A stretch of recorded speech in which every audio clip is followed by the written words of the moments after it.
Добар ден, почитувани, добре дојдовте во најновата Телма амбуланта. Петочното издание го реализираме во соработка со клиничката болница Жан Митрев. Овој пат фокусот на емисијата ќе биде ставен на скринингот за рано откривање на ракот на белите дробови. Ова болест е водечка причина за смртност во сите малигни болести секаде во светот. Бројот на заболени расте и кај нас, зошто е важно оваа болест да се дијагностицира навремено. На оваа тема денеска разговараме со магистар доктор Звонко Атанасов, специјалист по радиодијагностика, и доктор Лилјана Брајевиќ, субспецијалист по торакална хирургија. Разговорот следува по рекламниот блок. Останете на Телма и дознајте што е се важно поврзано со скринингот за рано откривање на белите дробови.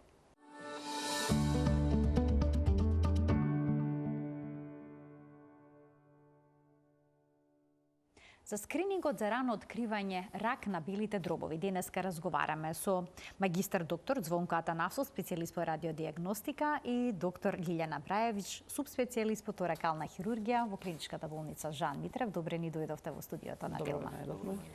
Расте бројот на лица кои што се заболени од оваа малигна болест. Велате дека во светски размери зазема нешто како епидемија. Расте бројот на заболени кај нас. Колку често имате пациенти со ваква дијагноза во операционата сала? За жал, нашата земја не заостанува зад светските бројки. Според последните податоци од 2020 година од Светската здравствена организација, во Македонија годишно се дијагностицираат нови околу 1130 пациенти со карцином на бели дробови. Така да ова бројка е голема за нашата популација. Меѓутоа, за жал, многу мал број од тие пациенти се, ние велиме, операбилни, односно доаѓаат во фаза кога можеме нешто да направиме хируршки, бидејќи доаѓаат во многу доцен стадиум, кога можноста за оперативен третман практично е многу мала. Така да затоа и го започнувам овој проект, за да можеме тие пациенти да ги фаќаме на време, кога и третманот би бил многу подобар и прогнозата би била подобра за тие пациенти. Така, раната дијагностика е тука клучна. Да. А што опфаќа скринингот всушност за рак на бели дробови? Каков тип на снимања се практикуваат? Скринингот е битен, бидејќи може да ги открие промените на белодробието во нарана фаза, како што кажа колешката. Тој се изведува на компјутерски томограф, бидејќи за белиот дроб тоа е најсофистицирана и најдобра метода за снимање, и благодарение на тоа што белодробието е воздушест орган, малите ткивни структури може да се приметат и со многу помала доза на зрачење. И затоа се користи посебен програм на снимање, така наречен low dose CT протокол или ниско дозен скен на белите дробови, кој што многу во голема мерка изразено е намалува дозата на зрачење, која што се аплицира врз пациентот при снимањето. Дури има можност, ако да речеме еден обичен скен на бели дробови, нормален, е дозата околу 7 милисиверти, чисто бројчено да добиете компарација, да добиете увид. Кај low dose е 1,4. Меѓутоа може веќе во употреба и ultra low dose CT протокол, каде што дозата се намалува уште поизразено на вредности од 0,2 до 0,3 милисиверти. Велате 90%, повеќе од 90% може да се намали зрачењето. Така е, бидејќи, например, знаеме дека една радиографија, обична класична рентгенграфија на белиот дроб, е негде околу 0,1 милисиверт. А бидејќи треба да се направи во два правци, нели, една обична рентген снимка, минимум во два правци, зрачењето е тука некаде. Тука се добија околу 0,2, а кај ultra low dose CT протокол на снимање, зрачењето би било скоро исто како тие две обични снимки. Меѓутоа, на обичните снимки не може да се забележи мала промена. На рентгенска снимка не можете да ги забележите такви ситни тие промени мали тешко се промени? забележуваат. А зошто магнетот не се користи? Магнетот нема никакво зрачење. Зошто магнетот не се користи за снимање на белите дробови? Магнетот е убава метода за некои други структури. Нели секоја метода си има свое индикационо подрачје. Кај белиот дроб, бидејќи како што спомнав е воздушест орган, нема ткивна структура која што би дала сигнал, бидејќи магнетната резонанца работи на принцип на магнетни полиња и бомбардирање со радиобранови кои што ги ексцитираат протонските јадра, односно јадрата на водородот, кој што е составен дел од водата, како најголема ткивна содржина на едно човечко тело, нели 70 до 80% нашето тело е вода и затоа е земена водата, односно водородниот протон како и јадро од водата, од водородниот атом на молекулата на водата и бидејќи во белиот дроб немаме ткивна структура која што содржи вода, воглавно е воздух, воздушест орган, магнетната резонанца не може да ни даде убав сигнал, не може да извлечеме добар сигнал од таму и да добиеме добра слика. Тоа е еден недостаток и друг недостаток кај магнетната резонанца снимањето е по скенови и пресеци и понекогаш може да се јават некои гепови и да биде некоја мала лезија прескокната под наводници. Не детектирана, да не даде сигнал, да не го детектираме сигналот и да не ја видиме да се пропушти. А додека компјутерската томографија, сега новата мултислайсна технологија, пружа спирално, спирално прибирање на податоци, на суровите податоци, кои што потоа се постпроцесуираат компјутерски, софтверски и не може да остане нешто непрепуштено, бидејќи кај компјутерскиот томограф детекторите се со субмилиметарски димензии. Например, еден детектор е 0,6 милиметри. Нашиот компјутерска томограф е 256 мултислайсен, значи има 256 реда на такви детектори. Сега, докторе, и плюс ради спиралната технологија, како што реков, многу е попрецизно снимањето. Не може да се пропушти. Да е и некоја промена и 2 мм и 3 мм не може да се пропушти. И сега, дали сенките кои што може да се забележат на белите дробови се нешто што често се јавува во овие снимки? Дали секогаш укажуваат тие на карцином или пак да речеме може да бидат лезија од прилежана бронхопневмонија и слично? Може да бидат лузни, некои фиброзни промени. Честнаот се? Па релативно честнаот, меѓутоа искусен радиолог и имајќи го и пациентот предвид, што е пред нас, колку има ризик или нема ризик за некое друго заболување, по-конкретно за белодробен карцином, ние можеме да процениме дали таа лезија е нешто значајна или е бенигна. Има и бенигни туморчиња, хамартоми. Се буваат јазолчиња всушност на белите дробови, ако не се лажам, после 50-та година, тоа е чест наод. Како резултат на различни воспаленија и така натаму. Или пак можете лесно по ова снимање да процените дали се работи за јазолчена бели дробови или пак за некоја сомнителна промена? Некогаш можеме да процениме од одма дека е тоа хронична бенигна работа. И така и го опишуваме. Искалцифицирана, да речеме, со тек на годините. За тие одма се изјаснуваме дека се со бениген карактер. Кај посуспектните лезии, веќе над 6 мм, советуваме контроли. И тоа на 3 месеци, па на 6 месеци, и ако на тие контролни скенови таа остане иста, веќе контролите ги пролонгираме на уште подолг временски интервал. За година, па за 2 години и така натаму. Биопси се прават? На толку ситни нема резон да се прави, меѓутоа со контролирањето, ако некоја лезија почне да расте и покажува знаци на прогресија на следниот скен, тогаш веќе над 1 сантим и може и да се биопсира. Значи, веќе потоа пациентот влегува во сала? Доколку е сомнителна лезијата? Како се изведува биопсијата? Биопсијата ја прават рентгенолозите. Рентгенолозите, тоа го правите исто Има така. два начина, значи едната зависи од локализацијата на промената, доколку е централно негде поставена, тогаш со помош на бронхоскопија, која што ја прават пулмолозите, се зема биопсија. Доколку е негде периферно поставена на белите дробови, во тој случај рентгенолозите прават така наречена трансторакална биопсија, значи преку зидот на градниот кош со игла ја боцкаат промената и земаат. Има два типа на белодробни карциноми. Ние ги делиме на централен тип и периферен тип. Централниот е оној карцином кој што потекнува од поголемите дишни патишта. Бронхит, трахеата, бронхите, сегментни бронхи, ловарни сегментни, терминални бронхиоли и докај што може да стигне бронхоскопот.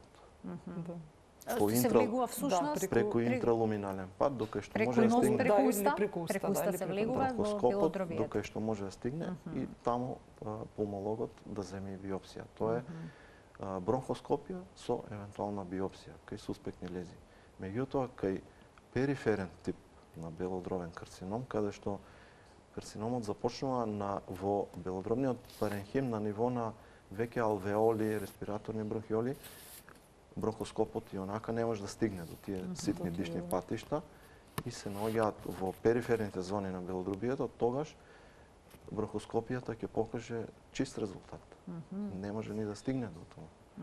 Меѓутоа се прават во тој случај што каже колешката, се прават трансторакални пункции и биопсии во локална анестезија под компјутерски томограф, во локална анестезија, значи преку кожа да се стигне до лезијата на белодробието и оттаму да се земе материјал. Колкави промени на ваков начин може да забележите во димензија? Дали и најситните промени во белодробието ќе бидат детектирани?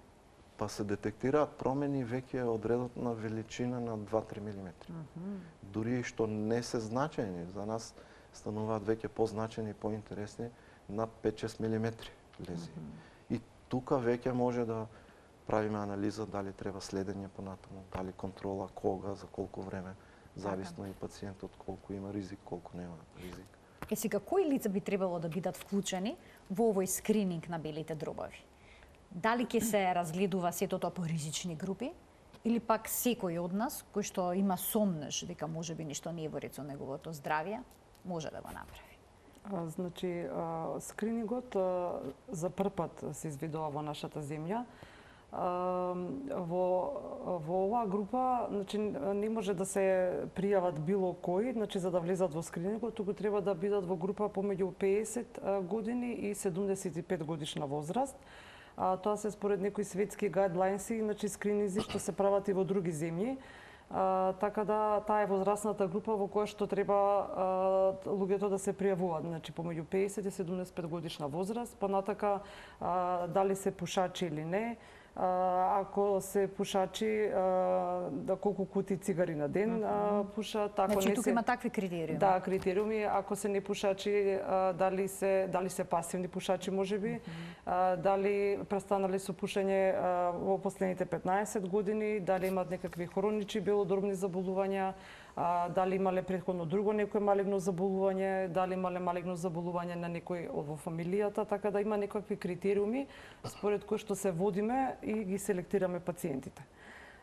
Секој што сака да се пријави на тој скрининг, може на нашата страница да се пријави, постои прашалник кој што треба да го пополнат и од таа група на луѓе ние тимот во нашата болница кој што се состои од рентгенолог, онколог, пулмолог и торакален хирург, значи овој скрининг тимски се изведува, ќе ги селектираме пациентите и понатака соодветно ќе ги диагностицираме и ќе ги третираме.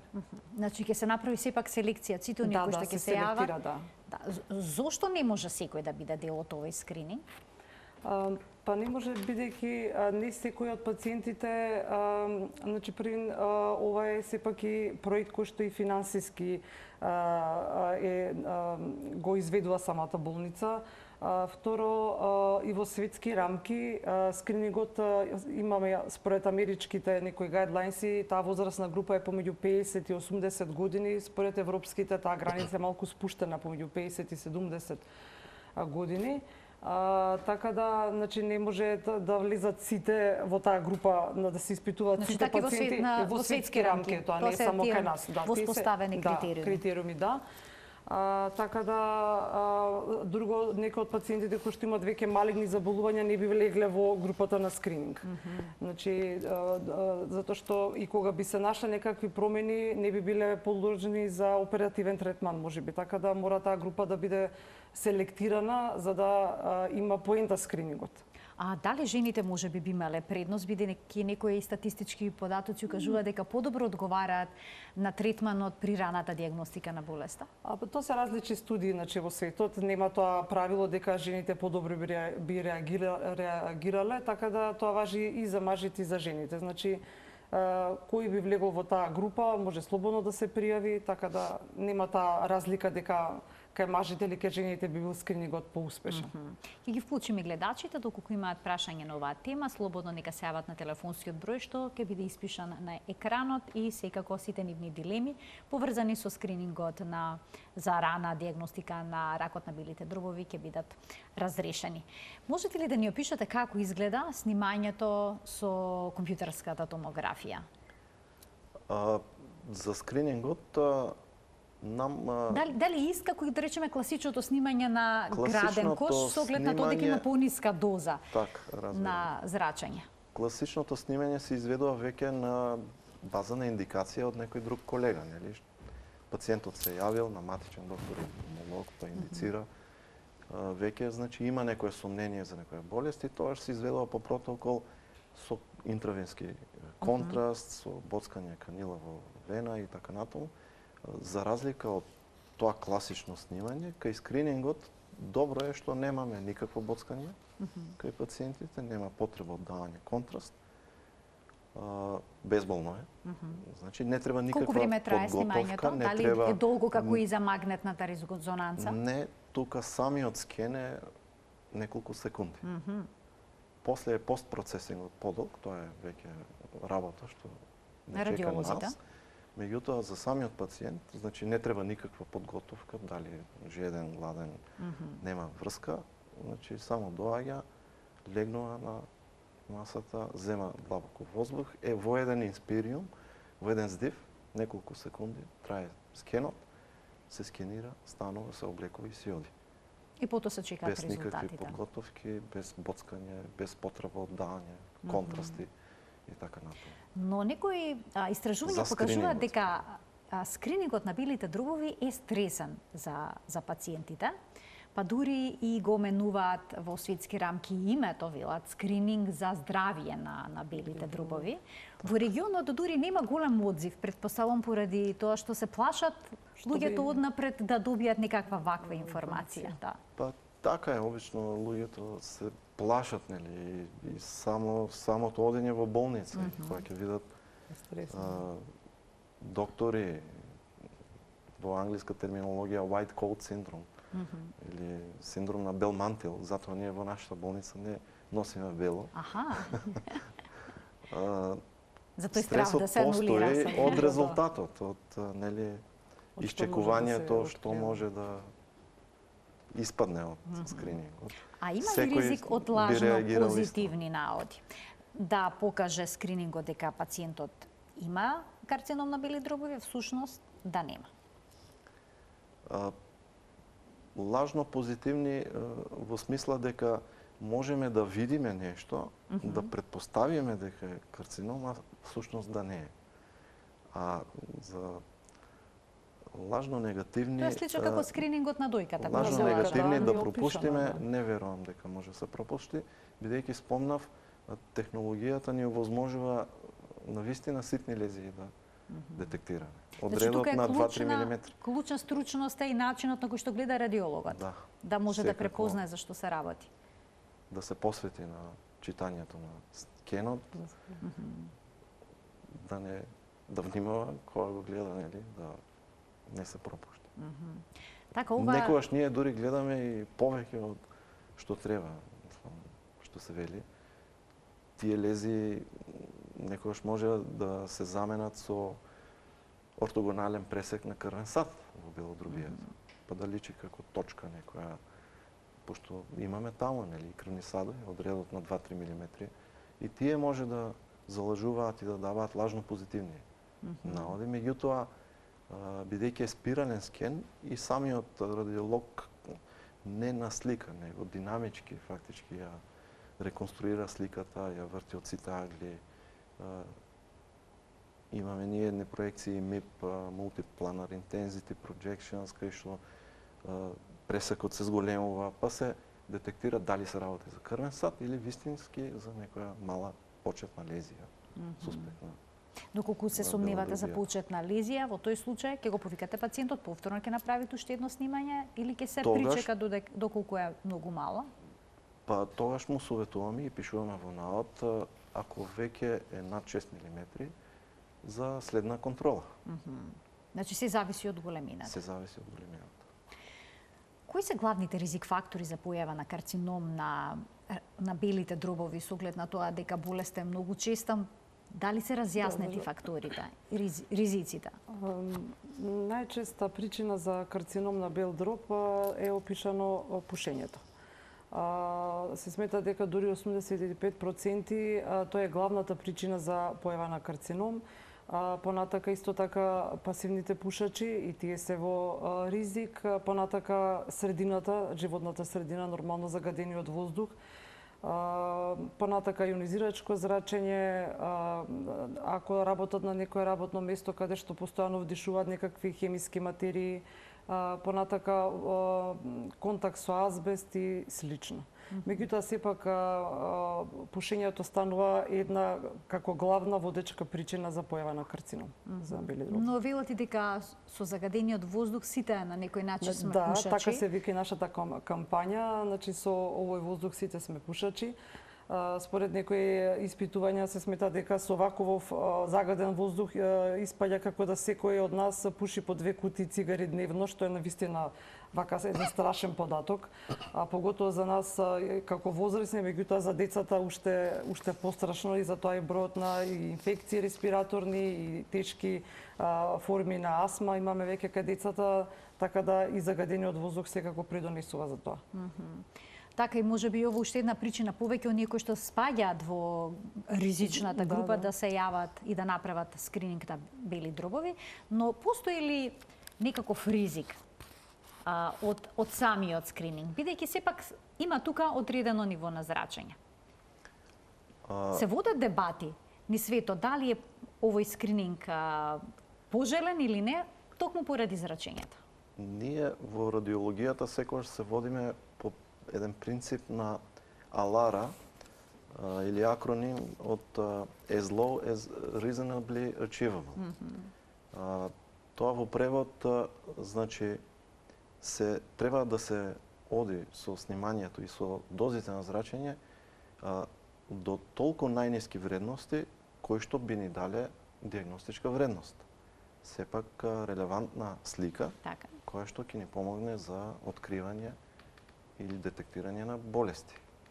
Значи, не е целта енормно да се намали ако ние добиеме неквалитетна слика. Па треба да го повторуваме снимањето, па така да дуплираме и триплираме вредноста на дозата на зрачење. Затоа, кај скринингот, спомнав претходно, немаме потреба од такви големи дози на зрачење, како кај нормален CT скен, каде што е, например, 7 милисиверти. Знаете, ние годишно примаме сите од нас 3 до 5 милисиверти зрачење. Од Сонцето, од космичко зрачење, од самата Земја, и таа зрачи 3 до 5 милисиверти. Еден CT скен е 7 милисиверти. Еден интерконтинентален лет пилотите, екипажот на авионите примаат до 9 милисиверти годишно. Значи не се работи за некои големи вредности на зрачење, но кај скринингот до таа мера ние одиме со намалени дози, со такви посебни протоколи на снимање, ги спомнав, low dose и ultra low dose CT протокол, каде што дозата се намалува на 0,1. 0,2 до 0,3. Толку ниски дози представуваат ризик за појава на карцином или не? Па не.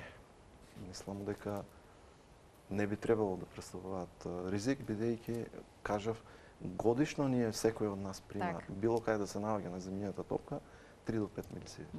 Значи не треба да има страф, Страф, ниту да не се размислување плашат кога да станува пациентите, збор да. за скринингот на ракот на белите дробови. Тоа е нешто што треба да се искористи, Да, буквално. особено затоа што се знае дека лекувањето е во досите фази е речиси невозможно. Невозможно, за жал, се уште не само кај нас, туку и во светски рамки, се уште за тој карциномот на бел дроб е водечка причина за смртност во светот. Така да од овој скрининг може пациентите само да имаат бенефит. Значи, ние како лекари го разбираме, нели, стравот и чувството кога чекате резултат.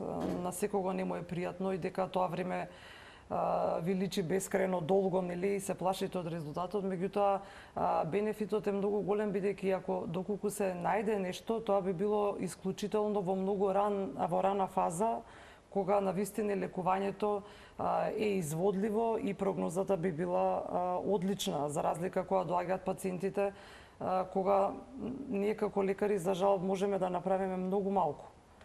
Така да не се плашат и слободно да се пријават, бидејќи би имале само бенефит од целата. Доколку болеста се открие во рана фаза, дали во тој случај карциномот на белите дробови би требало хирушки да се отстрани или пак има различни модели на лекување? Зависи од типот на туморот. Значи има тумори кои што не се оперираат, туку се оди со одреден тип на терапија, например како што се лимфомите. Доколку кај другиот тип на карциноми, ако се во рана фаза, тогаш се оди на оперативен третман. Зависи нормално од локализацијата, од големината, дали се отстранува само мал дел од белодробното крило или се отстранува поголем дел кој се нарекува лобус, или се кога е во многу рана фаза, значи ретко се случува тоа да треба да се отстрани целото белодробно крило, меѓутоа како тип на интервенција ја спомнувам. Меѓутоа, кога е во рана фаза, значи би била тоа некоја помала хирушка интервенција, каде што би се отстранила промената, а би се зачувал поголем дел од белодробното ткиво. Така, и квалитетот на животот би бил Нормално поинаков, би бил подобар. но секако и резултатот од лекувањето. Што велат студиите? Дали скринингот за раното откривање на ракот на белите дробови ја намалува смртноста кај пациентите со оваа болест? Според тие студии кажуваат дека ја намалуваат смртноста за скоро 20%, затоа што во светски рамки, дека нормално не само кај ова заболување, кај секој, бидејќи кога ќе се открие заболувањето во рана фаза и хирушките третмани се да речам, по лесен тип, не се толку тешки за пациентите и терапијата што ја примат после операција се во полесна форма, затоа и прогнозата и преживувањето нормално дека е подобро. Така да затоа е препораката да се јавуваат на време кога ќе ги забележат првите симптоми, да не ги игнорираат или да искористат ваква можност како сега, нели, со скринингов. Докторке, дали кога ќе се појават симптоми, кога веќе ќе има упорна кашлица, проблем со дишењето, значи дека болеста е во доцна фаза? Па најчесто може да значи дека е во доцна фаза, меѓутоа тоа исто така некој пат зависи од локализацијата на туморот. Ако е поставен на место каде што го дразни дишните патишта и се јавува упорна кашлица, која што, например, не се третира со антибиотска терапија и со другите лекови и трае подолго од месец ден и нема подобрување, некој пат тоа може да биде првиот и најран симптом дека се случува таму нешто и да не се игнорира. Така да и моја препорака и до сите колеги, бидејќи матичните лекари се тие што први доаѓаат во контакт со пациентите, тие доаѓаат кај нив, нели, на прегледи и се жалат дека има такви симптоми или упорна кашлица, да не ги третираат долго време. Значи имаме ние пациенти кои што ги третираат со различни, да речеме, сиропи и лекови со месеци, а не прават некаква диагностика да помислат дека можеби има нешто позади таа кашлица, дека се крие нешто друго. Така да моја препорака до сите колеги е да доколку со терапија не се подобрува состојбата месец дена, да се помисли на нешто друго и да се прати пациентот на понатамо да се соодветно да се доиследи. Сложени ли се овие оперативни зафати? Кога е во прашање рак на белите дробови? Секоја интервенција е сложена. И операциите на белите дробови нормално дека се сложени.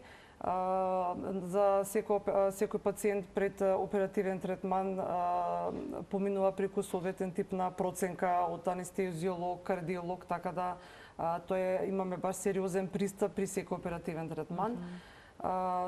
Му се објаснува и на пациентот каков тип на интервенција би бил, колку би траел, што треба да пациентот да очекува, како би било после операцијата, така да се сложени и секоја операција нормално дека носи и ризик, така да пациентите за тоа им е објаснето и знаат со што се соочуваат. Ке вклучиме гледачи во овој дел од емисијата со нивни прашања. Добар ден. Добар ден. Добар ден. Ве слушаме во програма, сте, повелете. Поздрав до вас во студијето. Ви благодарам. Поздрав до вас од студијето. Ви благодарам. Повелете, кој е вашето прашање? Дома Калај. Така. Јас се разговарам и со оваа тема, имам тумор во глата. Ви имате тумор во главата, добро? Само ќе ве замолам разговорот да го следите преку Да слушалката. прашам, прашањето ми е дали може да со сушење на туморот да одам, пошто го имам 20 години.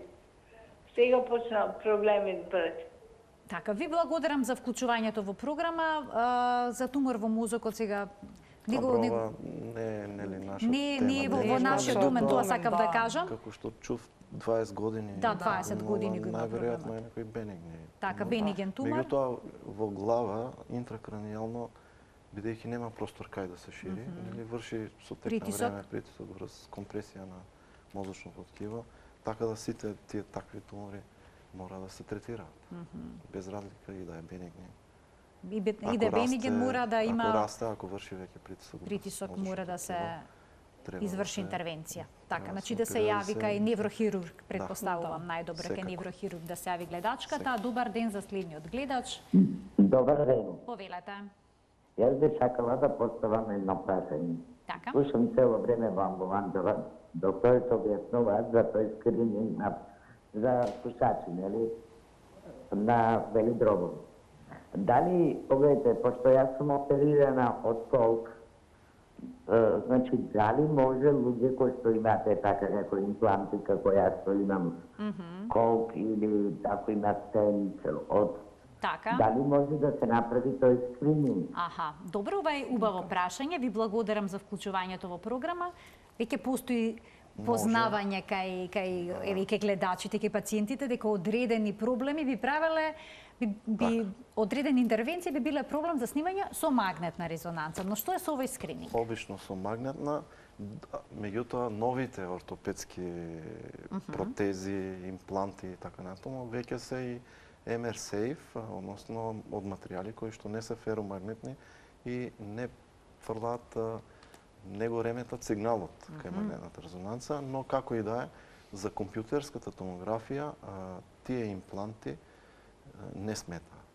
Бидејќи работат со X зраци, така? Не работат на на база на магнетно рентген поле. X зраци, а не со магнетни полиња, не ни сметаат. Така да, без разлика кој што е опериран за компјутерска томографија, поготово за нашиот скрининг, не ни смета. И сега з вашиот скрининг, на каков начин ќе се изведува, со кое темпо, колку пациенти планирате да бидат опфатени? Односно не пациенти, колку лица, бидејќи се работи за здрави луѓе кои што ќе дојдат да проверат дали имаат некаков проблем со белите дробови или не. Значи, планот е овој проект да трае 3 години и да ја вклучиме нормално колку можеме повеќе здрави, што рековте, луѓе. На нашиот сајт може да се пријавуваат, бидејќи имаме таму соодветен прашалник кој што треба пациентите да го пополнат. Понатака ние како тим правиме селекција на пациенти кои што би биле според тие податоци оставени, би влегувале во таа ризична група, како што ќе го изведеме тој скрининг. На податоците што ќе бидат оставени од нивна страна ќе вратиме со мејл и ќе ги повикаме да дојдат на снимање. Понатака ќе видиме како ако нешто на снимањето, значи добиеме некаков наод, понатака ќе ги упатиме за каков тип понатака дијагностика ќе бидат пациентите. Значи на сајтот на клиничката болница Да. Жан Митрев може да се најдат тие всушност Да. апликации, да се пополнат и пред да ги вклучиме гледачите, уште еднаш да поменеме, возраста е Да, меѓу всушност 50 и 75 критериум? години, Да се пушачи? Да, Или поранешни пушачи? Или поранешни пушачи, да. А понатака дали имаат во фамилијата некој одболен од карцином. Значи семејна историја? Да, исто така хронични заболувања. Има прашање кои ќе си го пополнат и ќе го испратат. Добив знак дека тројца гледачи очекуваат да се вклучат во програма. Одиме редоследно. Добар ден за првиот од нив. Дали се слушаме со следниот гледач во денешната Телма амбуланта? Да, Да, во програма сте, повелете. јас ќе поставам едно прашање како веќе да речеме една успешна приказна на пациент од пред 7 години од рак на белите дробови, кој што со голема благодарност до лекарскиот тим од државна болница и до професор Андреја Арсовски на крај завршив на операција надвор, 7,5 часов на ми е отстрането четвртина од белодробието. Така. И после компликации завршив да имам и така наречена cyber knife или сабер терапија, радиолошка, затоа што на случната марамица се појави некоја израслина од 5 мм. Прашањето ми е, бидејќи присуствував на една таква совршена техника, која што верувам е многу скапа и во која што учествуваат 12 луѓе, тројца доктори по физика, тројца компјутерски специјалисти, радиолози и така натаму. Колку е тоа далеко од Македонија, затоа што јас сметам дека сум 6 години жива, затоа што Благодарение на една ваква интервенција. Да живеам и работа во Англија и Така. да го добием тоа. Ви благодарам за вклучувањето во програма и за споделувањето на вашето искуство.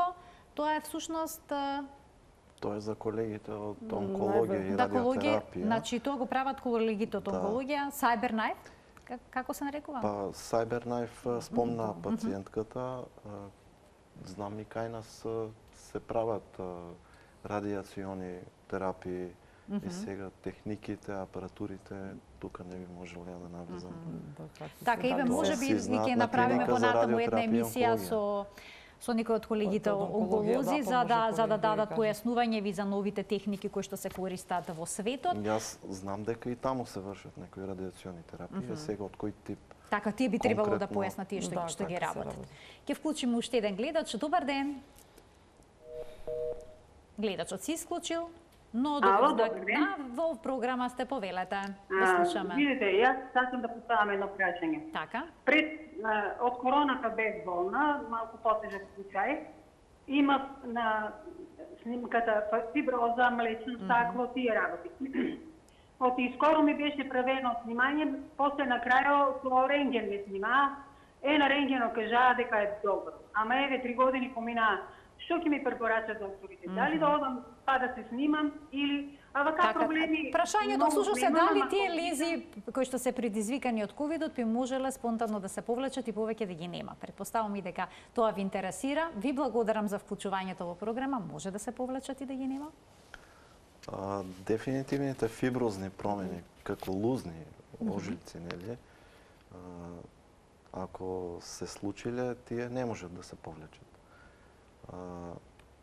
Оние засенчувања облачести, паренхематозни, кога било воспалението, тука имаме повлекување на тие промени со тек на време.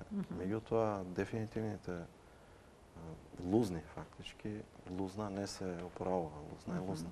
Значи може тоа да не било лузна, претпоставувам, дека била нека промена од пневмонијата предизвикана.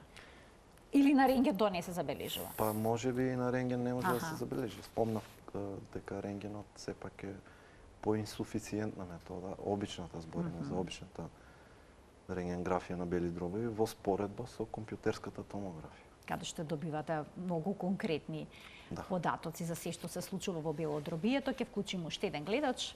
Добар ден. Добар ден за следниот гледач во денешната Телма амбуланта. Добар ден.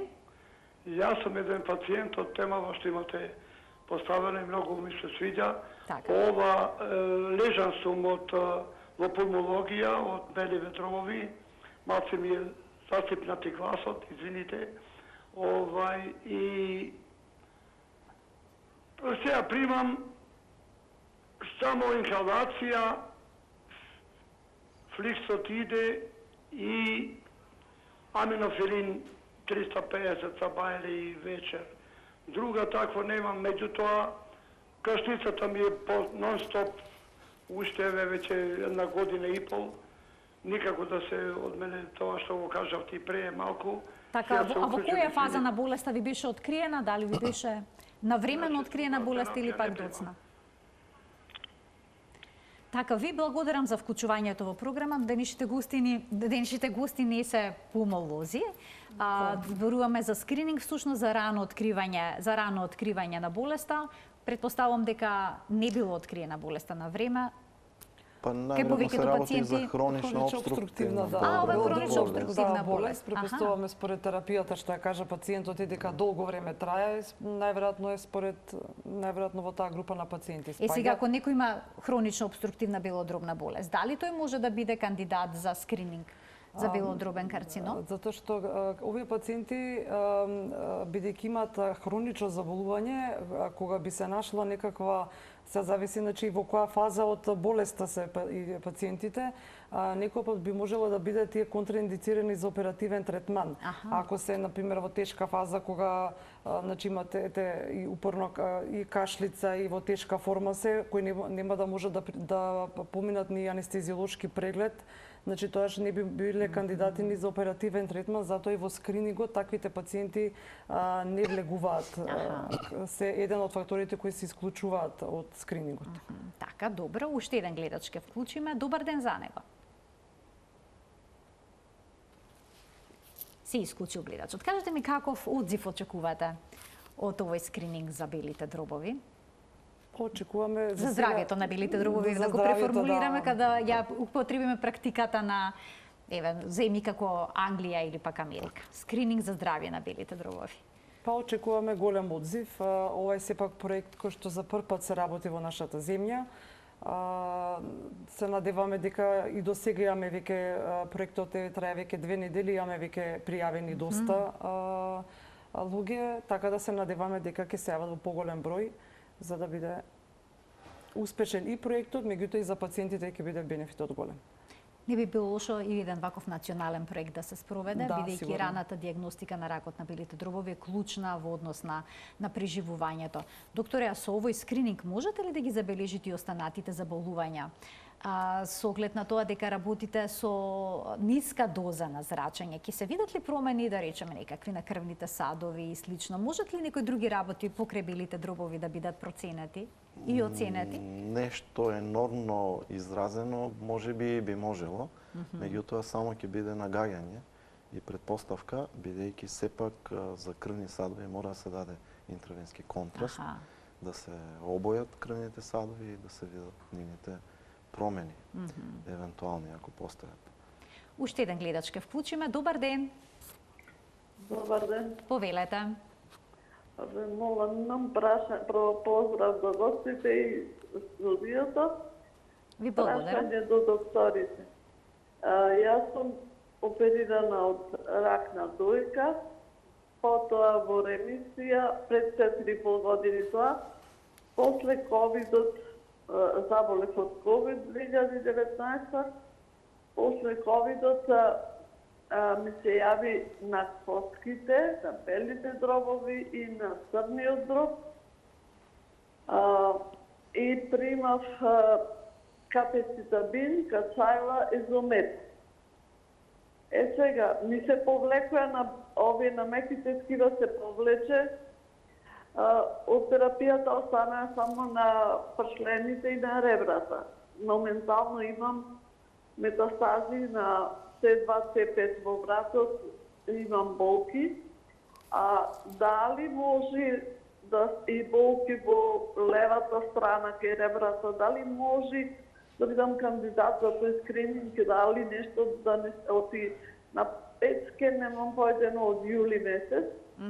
Така, ви интересира дали може да се вклучите со оваква диагноза во овој скрининг. Ви благодарам за вклучувањето во програм и се надевам дека ќе бидете подобро со здравието. За жал во ваква напредната фаза на заболувањето не. Значи, пациенти со онколошки заболувања не се кандидати за овој скрининг. Така, значи ќе можат сите они што се заинтересирани да го симнат формуларот и да одговорат на прашањата, таму ќе бидат наведени клучите критериуми. Така. И имаме уште малку време пред самиот крај, доколку се открие дека некој пациент има карцином на белите дробови и потоа се направи зафати или хируршки или пак прима некаква терапија. Колку често потоа ќе треба да се прават снимања со компјутерска томографија? Дали има во тој поглед некакви рестрикции, бидејќи понекогаш пациентите сакаат постојано да следат што се случува, како се случува, но сепак има тука и некоја доза на зрачење. Во тој случај дали работите со нискодозно снимање или ќе мора класично со контраст и слично? Фоллоуапот и следењето на веќе оперирани онколошки пациенти ги води онкологот, што си го води пациентот, нели? И тие се нормални дозни снимања, бидејќи веќе имаме болест, имаме диагноза, имаме промени, имаме зафат и треба да се открие евентуално рецидив, дали постои ширење на болеста, до кој степен е проширена, дали има далечни метастази и така натаму, се вршат нормални снимања и тоа со одредени follow-up периоди од страна на терапевтот. Препораките се првите 5 години, значи се прават на секој 6 месеци, бидејќи се смета дека во првите 5 години се најголеми се шансите да се појави рецидив или да се повтори заболувањето. Така да тоа се стандардни контроли кои што се прават првите 5 години. А после тоа се гледа, значи зависи од состојбата на пациентите, значи може да биде еднаш на годината или на 2 години, еднаш зависи од првичната диагноза и од типот на карциномот. Ќе оставиме простор за уште еден гледач. Добар ден. Дали имаме уште еден гледач кој што очекува вклучување во Телма амбуланта? Добар ден. Не, се исклучил, добро. Значи, темпото со кое што ќе бидат направени снимањата, всушност ги одредува онкологот. За следење. Добро. Јас ви благодарам многу за вашето денешно гостување во Телма амбуланта, за сето ова што ни го појаснивте што е поврзано со скринингот за раното откривање на рак на белите дробови. Јас се надевам дека овој проект ќе биде успешен и дека ќе има многу заинтересирани, дека нема да има многу пациенти кои што ќе откриете промени кои што ќе укажуваат за некаква болест, дека нашата нација ќе биде малку поздрава. И покрај тоа што дишаме исклучително енормно загаден воздух. И да кажеме дека скринингот, снимањето ќе биде бесплатно. Не знам дали тоа го спомнавме, дека снимањето е бесплатно. Доколку нешто се открие на снимките, понатаму ако треба дополнителна диагностика, во тој случај би можеби ги советуваме, ги упатуваме кај што треба да биде, меѓутоа ова снимање би било бесплатно да знаат пациенти. Така, ова е многу важна информација, претпоставам дека ќе израдува многу од оние кои што сакаат да се вклучат во овој скрининг. Ова е еден одличен проект на клиничката болница Жан Митрев и ви посакувам многу успех. Благодариме. Почитувани, ова беше се во денешната Телма амбуланта. Ви благодарам за вниманието со кое што не следевте. Гледајте не секој работен ден на Телма во редовниот термин на емисијата 12 часот и 50 минути, кога заедно учиме за нашето здравје и ги прошируваме хоризонтите поврзани со здравјето. Ви посакувам пријатен ден.